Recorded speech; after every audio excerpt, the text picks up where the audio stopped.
राजधानी में आए दिन तेंदुए के मूवमेंट की घटनाएं सामने आ रही हैं। रिहायशी इलाकों में तेंदुए के मूवमेंट के चलते कई इलाकों के लोगों में दहशत हो गई है। हाल ही में जयपुर के कई इलाकों में तेंदुए के दिखने से हड़कंप मचा। तेंदुआ सड़क पर है तो लोग डरे सहमे अपने घरों में कैद हो चुके हैं। नौबत तो ये आ गई कि इलाके में तेंदुआ दिखने के बाद तुरंत आसपास के स्कूलों में छुट्टी तक करवानी पड़ी। इलाकों में तेंदुए के मूवमेंट से अलग अलग फुटेज भी सामने आ रहे हैं। मूवमेंट उसमें कैद हो रही है। ट्रैंकुलाइज करने की कोशिश जारी है। कहीं गाड़ियों का शोर, कहीं लोगों का, कहीं मशीनों की आवाज तो कहीं कारखानों की गड़गड़ाहट, और इसी शोर के बीच एक दहाड़ की आवाज। फिर पूरे शहर में सन्नाटा। यही हाल है प्रदेश की राजधानी जयपुर का, जहां पर शहर की रफ्तार किसी के लिए नहीं रुकती थी, वो अब तेंदुए के डर से धीमी पड़ गई है। जयपुर शहर में लगातार तेंदुए की दस्तक से दहशत बनी हुई है। अगस्त से ही लगातार शहर में तेंदुए का डर बना हुआ है, कहीं सिविल लाइन में तो कहीं शास्त्री नगर में। तेंदुए की वजह से लोग डर के साए में जीने को मजबूर हैं। बुधवार को राजस्थान पुलिस अकादमी के पास रिहायशी बस्ती में लेपर्ड के आने से लोगों में दहशत फैल गई। शास्त्री नगर इलाके में तेंदुआ दिखने से लोगों में हड़कंप मच गया। सबसे पहले सुबह नेहरू नगर इलाके में तेंदुआ देखा गया, जिसके बाद विद्याधर नगर और पॉश कॉलोनियों में तेंदुए की साइटिंग हुई। सबसे पहले 6 बजे आया लेपर्ड, हमारे पड़ोसियों के बाउंड्री जंप करके अंदर आ गया। 6 बजे के बाद में वो जाता हुआ कहीं नहीं दिखा। 1:30 बजे हमारे बाथरूम में पीछे देखा मैंने उसे, तो वो भी डर गया, हम भी डर गए और हमारी बाउंड्री जंप करके। तो वो आपके सामने ही भाग गया या बाथरूम बंद करने की कोशिश की? बंद नहीं करी। बंद कैसे करते, आधा बाहर आ गया था और उधर अपोजिट डायरेक्शन में भाग गया। रात को 10 बजे वापस दिखा गया है, उसके बाद में नहीं दिखा कहीं। सर रात को लगभग वही 9:30-10 बजे जैसा भी बताया कि उसके आसपास वापस किसी ने उसको देखा और देखते ही वो पीछे वाली बाउंड्री वॉल जो खाली पड़ी है उसमें कूद गया। वहाँ सर्वे टीम से पहले हम लोगों ने सर्च किया टॉर्च वगैरह मार के, बट वो कहीं उसकी मूवमेंट दिखी नहीं। उसके 15-20 मिनट बाद में वन विभाग वाले सब लोग आए, उन्होंने अपनी सर्च लाइट्स वगैरह जला जुलू करके काफ़ी कुछ देखा। उसके बाद ये पता चला कि वो किसी की छत पे है। उस छत को भी पूरा ऊपर अपर हाइट्स जा करके हमने लाइट जला करके देखा, बट वो उसकी कोई मूवमेंट्स वगैरह दिखी नहीं। प्रयास सबके लगभग अच्छे थे, बट जो चाह रहे थे कि रात से पहले उसको पकड़ लें जिससे पूरा एरिया सुरक्षित हो जाए, बच्चे सुरक्षित हो जाएं, वो सब नहीं हो पाया। और समस्या ये रही कि अभी भी सबके डर है। बच्चे अभी सब जो हैं वो अंदर बैठे हुए हैं। बुजुर्ग लोग जो पार्क में घूमते हैं इस वक्त, जो धूप खाते हैं, सर्दी का टाइम है, वो सब अंदर हैं अभी। तो अभी सीमित हो गए हैं। कल रात से डर का माहौल है और जब तक वो पकड़ में नहीं आएगा जब तक पूरा डर का माहौल रहेगा। डर का माहौल तो है, क्योंकि जब तक पकड़ा नहीं गया है, जब तक आप ये अंदाजा नहीं लगा सकते कि वो यहाँ से जा चुका है। हालांकि सीकर हाउस में भी आजी कॉलोनी में देखने की सूचनाएं आ रही है। वो एश्योरिटी नहीं है ना कि वही है कि वो यहाँ से गया है, वो है या कोई दूसरा है। तो अभी भी, हालांकि कल प्रशासन पूरी तरह से यहाँ मौजूद था, वन विभाग की टीमों ने हर जगह तलाश करी, पुलिस प्रशासन का भी सहयोग रहा, मीडिया कर्मियों ने भी काफ़ी अच्छी कवरेज करी, लेकिन फिर भी अगर प्योर तरीके से हम नहीं कह सकते कि वो यहाँ से जा चुका है, तो डर का माहौल पूरी तरह से व्याप्त है यहाँ। ये पहली बार नहीं है जब तेंदुए की वजह से राजधानी थर्रा रही हो। पिछले कुछ महीनों में जयपुर के कई इलाकों में तेंदुए देखे गए हैं। पिछले सप्ताह गुर्जर घाटी में भीड़ ने एक लेपर्ड को घेर कर पीट दिया था, जिससे उसकी मौत हो गई थी। 21 अगस्त को गोपालपुरा मोड़ के पास में फैक्ट्री में तेंदुआ देखा गया था, जिसका 2 दिन बाद में रेस्क्यू हो पाया था। इसके बाद 8 नवंबर को दुर्गापुरा में लाल बहादुर कॉलोनी में तेंदुए का मूवमेंट हुआ था, लेकिन उसके बावजूद तेंदुए को नहीं पकड़ा जा सका। इसके बाद 9 नवंबर को सांघी फार्म के पास में तेंदुए का मूवमेंट हुआ था। 20 नवंबर को सिविल लाइंस के पास में तेंदुआ पहुंचा था और बेसमेंट से उसका रेस्क्यू करवाया गया था। इसके बाद 26 नवंबर यानी कि बुधवार को विद्याधर नगर में तेंदुआ आया। सिविल लाइंस में भी इसका मूवमेंट हुआ। बुधवार को तेंदुआ दिखने के बाद पूरा इलाका छावनी में तब्दील हो गया। हर ओर वन विभाग का दस्ता ही नजर आया। वहीं स्कूलों के भी जल्दी छुट्टी कर दी गई, लेकिन इसके बावजूद 3 घंटे की मशक्कत के बाद भी तेंदुए का कोई सुराग नहीं लगा। ये रिहायशी इलाका है सिविल लाइन विधानसभा क्षेत्र का नेहरू नगर। हालांकि जब पिछले कुछ दिनों में पैंथर का मूवमेंट हुआ तब वो भी सिविल लाइन इलाका ही था। सचिन पायलट, मंत्री सुरेश रावत के मकान के आसपास दिखा। यहाँ जब लोगों के बीच जो आम लोगों की बसावट है उसमें जब ये पैंथर आया तो ये 2 मकान आपको यहाँ पर दिखाई दे रहे हैं। इन मकानों के सीसीटीवी कैमरे में पैंथर आया, लेकिन सुबह 6:15 बजे बाद इन मकानों के सीसीटीवी कैमरे में ट्रेस हुआ जब पैंथर, उसके बाद हल्ला मचा, दोपहर में वन विभाग की टीम को सूचना दी गई, खूब तलाशी हुई, लेकिन फिर पैंथर नहीं मिला।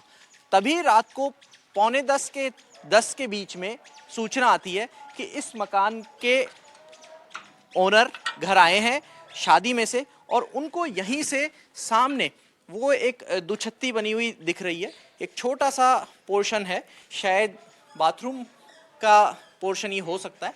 इसकी छत पर उनको हलचल दिखाई दी, लाइट जलाई गई, लाठी डंडों से थोड़ी आवाज की गई, तो पैंथर दिखा और पैंथर यहाँ से भाग गया। भाग इसलिए गया कि माना जाता है कि वो एक शर्मीला जानवर है, और शर्मीला जानवर होने के कारण वो इंसान से दूर रहता है, इंसानी बसावट में नहीं आता। लेकिन उस पैंथर को पकड़ने के लिए रात को एक बार फिर वन विभाग की टीम आई। अब वन विभाग की टीम को काफी मशक्कत के बाद भी वो पैंथर नहीं मिला। सवाल ये उठ रहा है कि इंसान पैंथर की बस्ती में आया या पैंथर इंसान की बस्ती में आया। लेकिन पिछले 35 सालों से यहाँ रह रहे लोगों का कहना है कि उन्होंने इससे पहले यहाँ पर ऐसा घटनाक्रम नहीं देखा। ऐसे में सवाल उठ रहा है कि क्या पैंथर रिहायशी बस्तियों में अपनी चहलकदमी कर रहे हैं, और इसका कारण क्या हो सकता है। हमने आबादी में तेंदुए के आने की वजहों के बारे में तो बात कर ली, लेकिन सबसे बड़ा सवाल ये है कि आखिर जयपुर जैसे शहर में इन तेंदुओं की इतनी साइटिंग क्यों हो रही है। सवाल ये है कि आखिर ये तेंदुए जंगल छोड़कर शहरों की ओर क्यों रुख कर रहे हैं। इसका जवाब शहर और जंगल के बीच बदलते संतुलन में छुपा है, क्योंकि बाकी जगहों को छोड़कर ये शहर के रिहायशी इलाकों में दिख रहे हैं। कारण नंबर 1, बार बार तेंदुओं के शहर में आने का सबसे बड़ा कारण झालाना लेपर्ड रिजर्व की बढ़ती आबादी है। झालाना देश का सबसे सफल शहरी जंगल माना जाता है। यहाँ वर्तमान में लगभग 30 तेंदुए रहते हैं। विशेषज्ञों का मानना है कि झालाना अब अपनी कैरिंग कैपेसिटी यानी कि वहन क्षमता तक पहुंच चुका है। इसकी वजह से जंगलों में दबाव भी बढ़ रहा है। ऐसे में युवा नर तेंदुए नए क्षेत्रों की तलाश में बाहर निकलते हैं और शहरी इलाकों में प्रवेश करते हैं। कारण नंबर 2, शहर का अनियंत्रित विस्तार हो रहा है। इसकी वजह से जंगल और आवासीय क्षेत्रों के बीच में मौजूद बफर जोन लगभग खत्म हो चुका है। आमागढ़ और नाहरगढ़ के जंगलों के किनारों पर तेजी से नई कॉलोनियां बसाई जा रही हैं। इन नई कॉलोनियों की वजह से तेंदुओं के पारंपरिक प्राकृतिक कॉरिडोर पर सीधा हस्तक्षेप हो रहा है। चौड़ी सड़कें, रेल लाइनें और निर्माण कार्य इन प्राकृतिक रास्तों को बाधित कर देते हैं, जिससे तेंदुए भटक कर आबादी वाले इलाकों में आ जाते हैं। कारण नंबर 3, तेंदुए के आबादी क्षेत्र में आने के पीछे एक बड़ी वजह भोजन की तलाश भी है। जंगल में खरगोश, नील गाय के छोटे बच्चे या छोटे हिरन जैसे शिकार की कमी हो रही है। ये शिकारी पालतू जानवरों और शहर के आसपास मौजूद जीवों की तलाश में रिहायशी इलाकों की ओर बढ़ते हैं। यहाँ उन्हें आसानी से शिकार मिल जाता है। तेंदुए की चहलकदमी की वजह से आम दिनचर्या तो प्रभावित हुई ही है, साथ ही बच्चों की पढ़ाई पर भी सीधा असर पड़ा है। पैंथर की दहशत के बीच स्कूल में परीक्षाओं पर भी संकट के बादल मंडरा रहे हैं। एग्जाम की स्कूल की छुट्टी तो नहीं रखी जी। एग्जाम है, एग्जाम चल रहा है भाई, वो उसके अकॉर्डिंग। और सिक्योरिटी के लिए तो चारों तरफ से हमने सब चैनल गेट वगैरह बंद कर रखे हैं और सबको लगा रखा है। हर बार एक ही पैटर्न दिखाई देता है, रात के वक्त मूवमेंट। ऐसे में आगे तेंदुए का क्या रूट हो सकता है, ये जानने के लिए हमारे संवाददाता ने छानबीन की। ये नेहरू नगर की एक तरीके से कहें तो वो छोर है जो द्रव्यवती नदी के हिस्से से लगता हुआ है। इसको पहले अमानिशा नाले के रूप में पहचाना जाता था, और ये वही हिस्सा जो पूरा खुला है। यहाँ पर हमको गाय, कुछ आवारा पशु, कुछ स्ट्रीट डॉग्स वो भी दिख रहे हैं। और ऐसी सूरत में माना जा सकता है कि वो पैंथर अपने भोजन की तलाश में यहाँ पर आया हो। और कैमरा पर्सन सुशील आपको दिखाएंगे, कुछ गायें वहाँ पर बैठी हुई हैं और ये खुला है। ह्यूमन इंटरवेंशन इस जगह पर बिल्कुल भी नहीं है। और इसके पीछे द्रव्यवती का वो इलाका जहाँ से तकरीबन 1.25 किलोमीटर पीछे द्रव्यवती का 0 माइलस्टोन है, जो शास्त्री नगर पापड़ वाले हनुमान जी के पास के एरिया से शुरू होती है, और वही इलाका जहां पर नाहरगढ़ सफारी उससे लगती हुई है। बहरहाल ऐसी आशंका हो सकती है कि पैंथर इधर भी आया हो और यहाँ रहने वाले लोगों की अनदेखी करते हुए वो चला गया हो। आपको कोई जानकारी आई कि कब यहाँ पैंथर आया? नेहरू नगर में पिछले 24 घंटे से चर्चा हो रही है, कोई आपको ऐसी सुबह हुई हो? लेकिन कल आया था सर 5 बजे सूचना आई हमारे पास कि 20 दुकान के पास में वो आ गया है। हाँ। बस जिसके बाद में कोई खबर नहीं। तो आप लोग यहाँ इस जगह रहते हैं, लगभग एक सुनसान सा इलाका भी है इससे लगता हुआ। कभी ऐसा लगता है कि कितने वर्ष से रह रहे होंगे आप और कोई ऐसे 40 वर्ष से रह रहे हैं, तो लगता है कभी कोई इतने सालों में कोई डर जैसी बात नहीं हुई हो? नहीं नहीं, कोई डर नहीं। यहाँ से 2 किलोमीटर डिस्टेंस पर वो जंगल है जहां पर पैंथर आमतौर पर देखे जाते हैं, यानी नाहरगढ़ बायोलॉजिकल पार्क से सटा हुआ हिस्सा। लेकिन उस सटे हुए हिस्से में भी अगर पैंथर आया और उसके बाद वो यहाँ तक चल के आया तो उसमें समय लगा होगा। उस समय कितना लगा होगा ये नहीं कहा जा सकता, लेकिन उसके बाद वो किसी को दिखा नहीं है। सीसीटीवी के कैमरे में जब उसकी रिकॉर्डिंग आई है, तस्वीर आई है, तब ज़रूर लोगों को भरोसा हुआ कि यहाँ पैंथर आ गया।